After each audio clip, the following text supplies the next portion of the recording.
यं प्रव्रजन्तमनुपे तमपेतकृत्यं द्वैपायनो विरहका तर आजुहाव पुत्रेति तन्मयतया तरवो विनिदुस्तं सर्वभूतहृदयं मुनिमानतोऽस्मि। श्रीमद्भागवत महापुराण को जय, भक्त वत्सल भगवान को जय, वैकुण्ठवासी समत मातृ पितृहरूको जय। मैले यो कथा सर्वसाधारण मानिसहरूले जसले सप्ताह महायज्ञ लगाउन सक्नुहुन्न उहाँहरूले सुनेर ज्ञान र सार ग्रहण गर्नुहोस् भन्ने उद्देश्यले लाइभ दिएको हुँ। श्रीमद्भागवत महापुराण श्रीमद्भागवत महात्म्य अथ पञ्चमोऽध्यायः।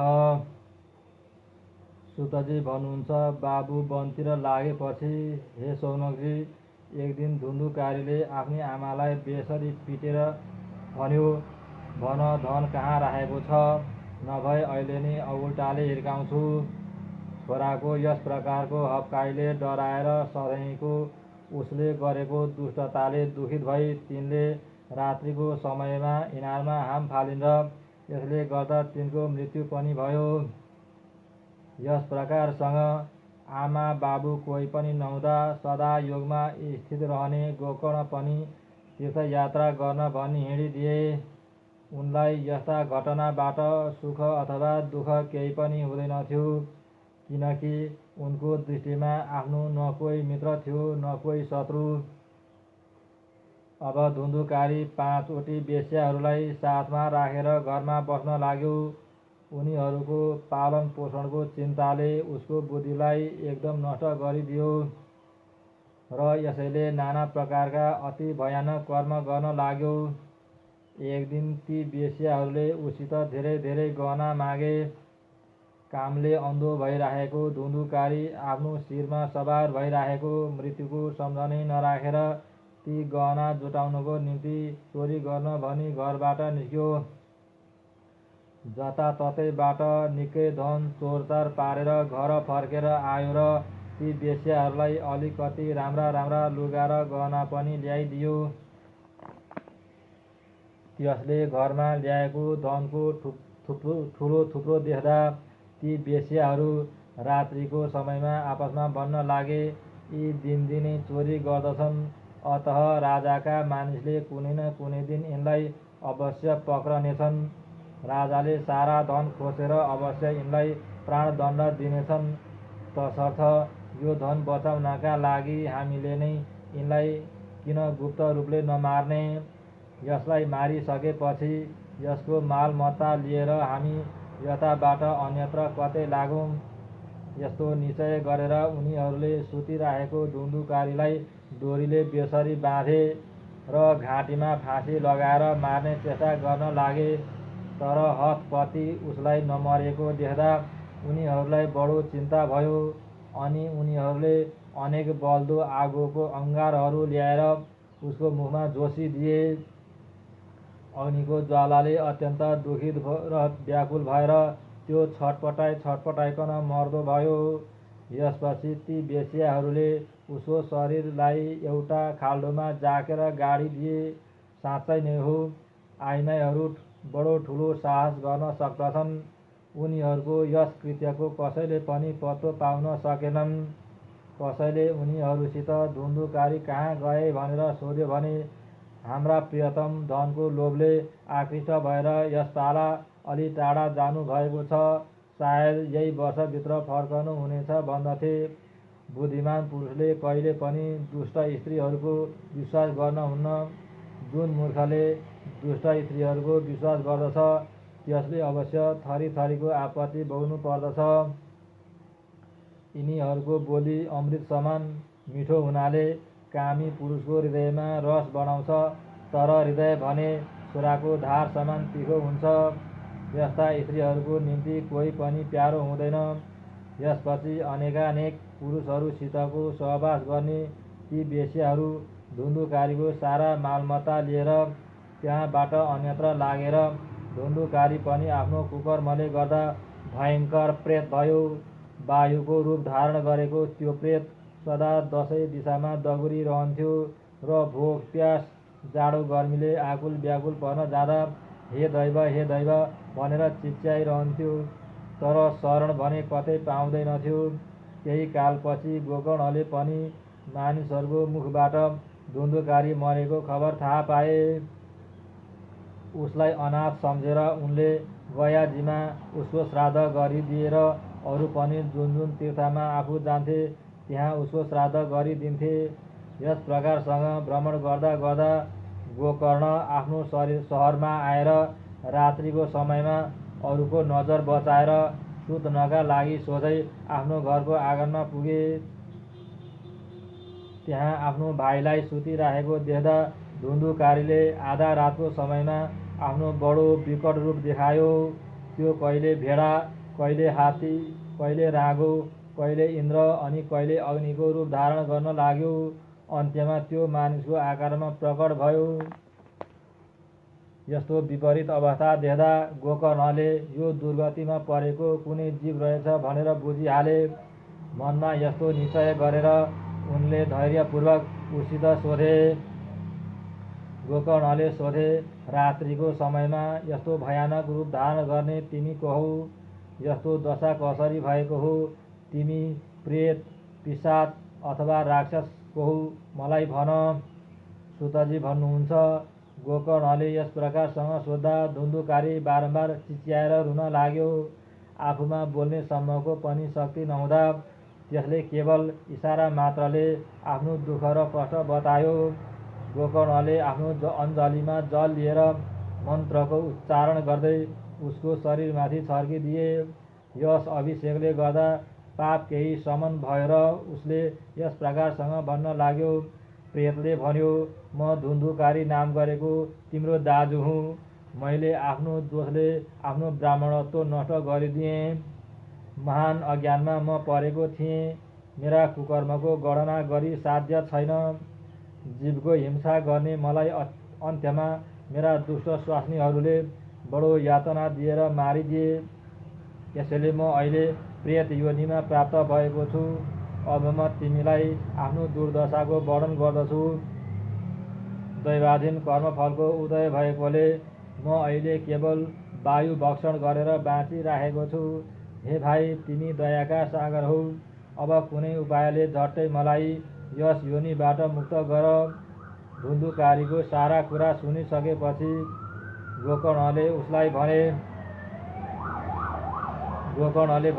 ए दाई, तिम्रो लागि मैले गयामा विधिपूर्वक पिण्डदान गरेको थिएँ। तैपनि तिमी प्रेत योनिबाट किन मुक्त भएनौ? मलाई यस कुरामा बडो आश्चर्य लागिराखेको छ। गया श्राद्धबाट पनि तिम्रो मुक्ति नभएपछि यसका लागि म अरू कुनै उपाय देख्दिन। हे प्रेत, तिमीलाई कुनै उपाय थाहा छ भने तिम्रो लागि मैले के गर्नुपर्ने हो त्यो कुरा विस्तारपूर्वक मलाई भन।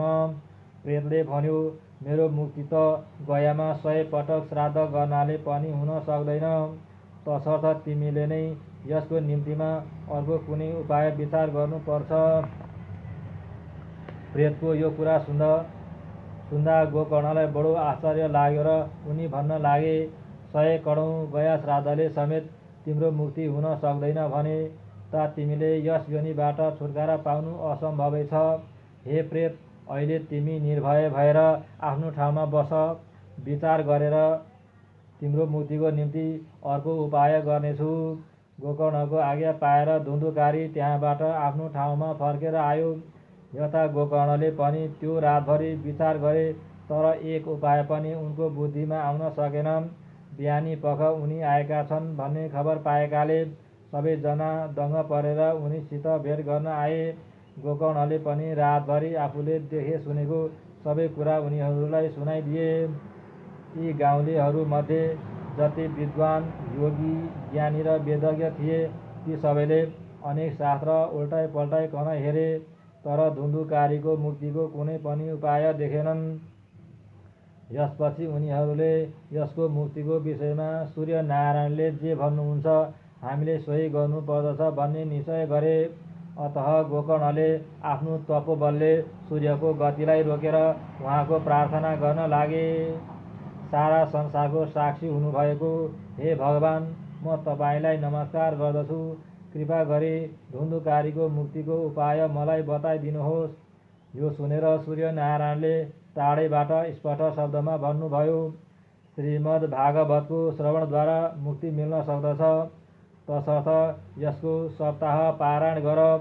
सूर्यको यो धर्ममय वचन त्यहाँका सबैले सुने अनि सबैजना भन्न लागे, सूर्यनारायणले बताएको यो साधन बडो सरल छ। प्रयत्नपूर्वक हामीले यही उपाय गर्नुपर्दछ। अतः गोकर्णजी पनि निश्चय गरेर कथा सुनाउनका लागि तत्पर भए। कथाको समाचार पाएर वरिपरिका देश र गाउँबाट अनेक मानिस कथा सुन्न भनेर आउन लागे।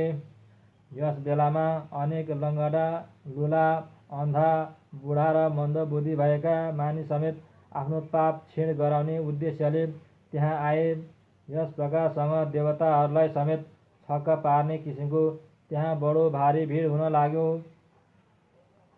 गोकर्णजीले व्यास गद्दीमा बसेर कथा भन्न थाल्नासाथ उक्त प्रेत समेत त्यहाँ उपस्थित भयो र यताउति आफूलाई बस्नको लागि ठाउँ खोज्दा खोज्दै उसको दृष्टि गोकर्णले ठाडो पारेर खडाइराख्नु भएको 7वटा आँखा भएको सोझो पारेर उभ्याएको बाँसमाथि पर्न गयो। त्यस बाँसमा भएको प्वालभित्र पसेर त्यो कथा सुन्न बस्यो। वायुरूप हुनाले त्यो बाहिर कतै पनि बस्न सक्दैनथ्यो, यसै कारण बाँसभित्र पस्यो। गोकर्णले एकजना वैष्णव ब्राह्मणलाई मुख्य श्रोता बनाएर प्रथम स्कन्धदेखि नै स्पष्ट स्वरले कथा सुनाउन थाले। सायंकालमा जब कथालाई विश्राम दिइयो, त्यस बेलामा त्यहाँ एउटा बडो विचित्रको घटना भयो। त्यहाँ बसेका सभासदहरूको सामुन्नेमा नै त्यस बाँसको एउटा आँख्लो पटपट शब्द गरेर फुट्न गयो। यसै गरी दोस्रो दिन सायंकालमा दोस्रो आँख्ला फुट्यो र तेस्रो दिन ठिक उही बेलामा तेस्रो आँख्ला फुट्यो। यस प्रकारसँग 7 दिनमा 7वटा आँख्ला फुटालेर धुन्धुकारी 12 स्कन्धको पारायण सुन्नाले प्रेत योनिबाट मुक्त भयो। दिव्य रूप धारण गरेको त्यो धुन्धुकारी मेघ समानको श्याम शरीरमा पीताम्बर पहिरिएर तुलसीको मालाले सुशोभित भई सबैको सामुन्नेमा प्रकट भयो। उसको शिरमा मुकुट र कानमा कुण्डल झल्किराखेका थिए। त्यसले तुरुन्त भाइ गोकर्णलाई प्रणाम गरेर भन्यो, ए भाइ, तिमीले कृपा गरेर मलाई प्रेत योनिको यातनाबाट मुक्त गरिदियो। अहो, प्रेत योनिको प्रबल पीडालाई नाश पार्ने यो श्रीमद् भागवत कथा धन्य हो। श्री कृष्ण धामरूप फल दिने यो सप्ताह पारायण पनि धन्य हो। सप्ताह सुन्ने विचार उठ्नासाथ सबै पापहरू यस भागवत कथाले अब चाँडै नै हाम्रो अन्त गरिदिनेछ भन्ने मनसाले थरथर काम्न लाग्दछन्। जसरी आगोले चिसो सुकेको सानो ठुलो सब किसिमको काठ डढाएर भस्म गराइदिन्छ, त्यसै गरी यस सप्ताह श्रवणले मन, वचन र कर्मद्वारा गरिएका नयाँ पुराना साना ठुला सब थरीका पापलाई नष्ट गरिदिन्छ।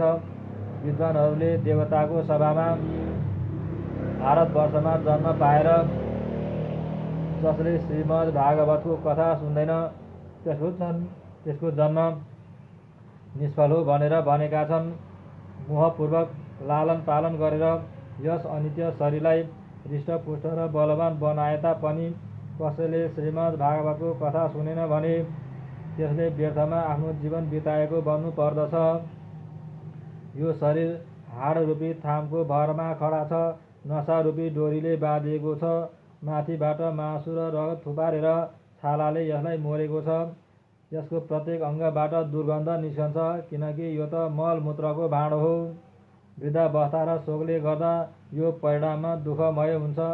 रोगहरूको त घरै भएकोले नित्य निरन्तर आकुल व्याकुल रहन्छ, सदा सर्वदा कुनै न कुनै कामनाले पीडित रहन्छ।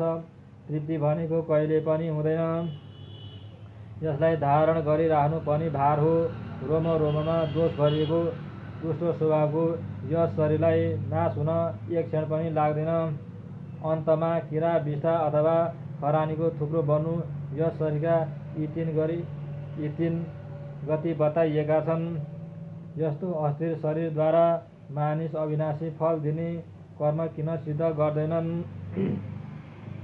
बिहानी पख पकाएको अन्न साँझसम्ममा बिग्रेर जान्छ, त्यस्तो अन्नको रसले पुष्ट हुने यो शरीर कसरी नित्य हुन सक्ला?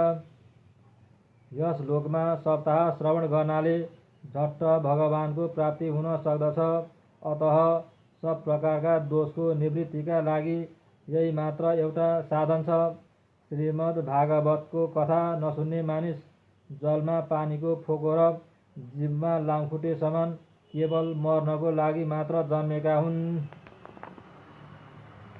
जसको प्रभावले जड र सुखा बाँसको आँखला फुट्दछन् भने त्यस्तो भागवतको कथा सुन्नाले चित्तको गाँठो फुस्कन कुनै आश्चर्यको कुरो होइन।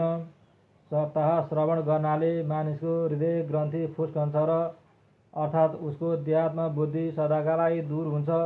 उसका सारा संशय छिन्न भिन्न हुन्छन् र सारा कर्म क्षीण भएर जान्छन्। विद्वानहरूको भनाइ अनुसार संसार रूप हिलोलाई पखाल्नमा समर्थ भएको यो भागवत कथा रूप तीर्थ हृदयमा स्थित भएपछि मानिसले अवश्य मुक्ति पाउँछ। धुन्धुकारीले यस प्रकारको कुरा भनिरहेको बखतमा वैकुण्ठवासी भगवान विष्णुका पार्षदहरूले सुशोभित भएको एउटा विमान त्यहाँ उपस्थित भयो। त्यस विमानले गर्दा चारैतिर मण्डलाकार प्रकाश फैलिरहेको थियो। सबैले हेर्दा हेर्दै धुन्धुलीको छोरो धुन्धुकारी त्यस विमानमा चढ्यो। यसपछि विमानमा विराजमान भएका भगवान विष्णुका पार्षदहरूलाई देख्दा गोकर्णले उनीहरूलाई यस प्रकारसँग भन्नुभयो, मैले भनेको कथा निर्भय चित्तले सुन्ने अनेक श्रोताहरू यहाँ उपस्थित छन्। उनीहरूका निम्ति पनि यस विमानको साथमा तपाईँहरूले अरू विमान समेत एकैचोटि किन ल्याउनु भएन? भगवानका हे पार्षद हो, यहाँ सबैले समान भावले कथा सुनेको देख्दछु। तसर्थ फलमा यस प्रकारको भेद किन भयो? मेरो यस सन्देहलाई दूर गरिदिनुहोस्। भगवानका सेवकहरूले भने, सबैले एउटै भावसँग कथा सुनेनन्, त्यसैले फलमा भेद भएको हो। सुन्न त सबैले सुने, तर यी धुन्धुकारीले चाहिँ कसैले मनन गरेनन्।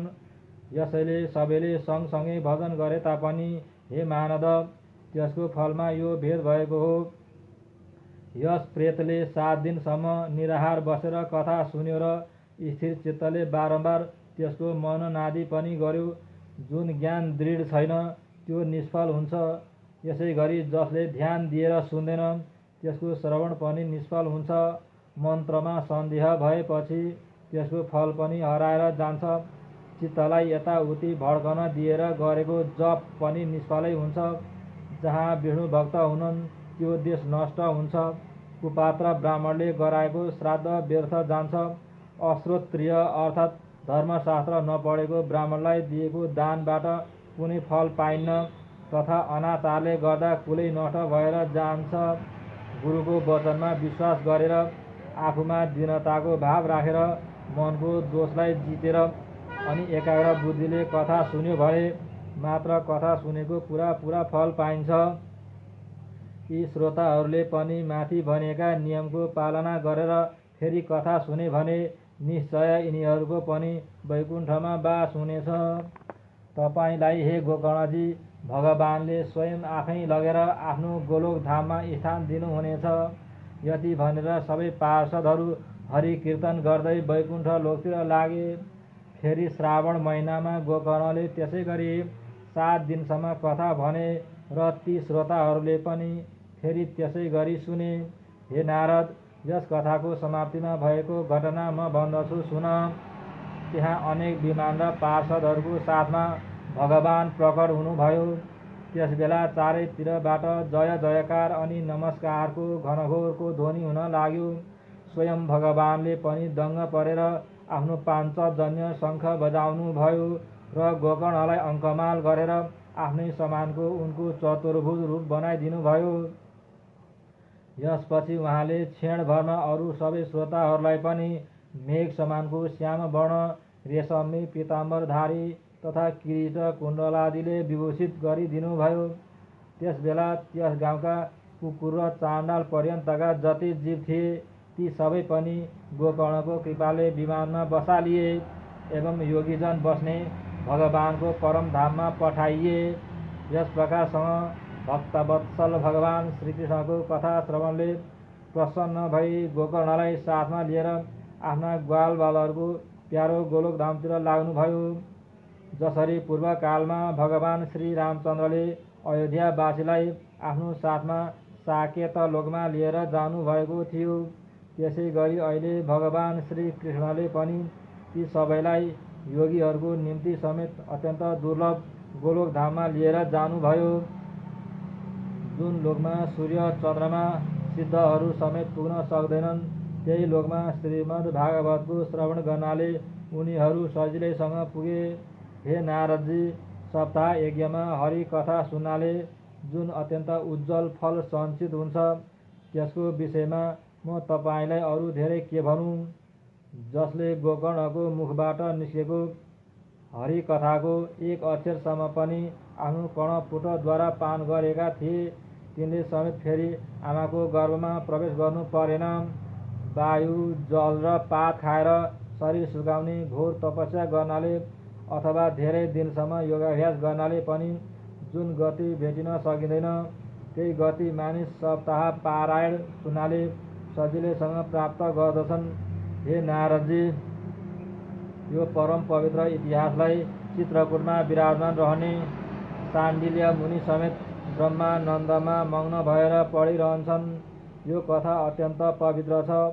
एकचोटि श्रवण गर्नाले नै यसले सारा पापको थुप्रोलाई भस्म पारिदिन्छ। श्राद्धमा यसको पाठ गर्नाले पितृहरू तृप्त हुन्छन्। त्यस्तै नित्य पाठ गर्नाले जन्म मृत्युको चक्करमा पर्नु पर्दैन, अर्थात् पुनर्जन्म हुँदैन। इति श्री पद्म पुराणे उत्तरखण्डे श्रीमद् भागवत महात्म्ये गोकर्ण मोक्ष वर्णनम नाम पंचमोऽध्याय। श्रीमद् भागवत महापुराणको जय। भक्त वत्सल भगवानको जय। वैकुण्ठवासी समस्त मातृ पितृहरूको जय। श्री हरे नमः।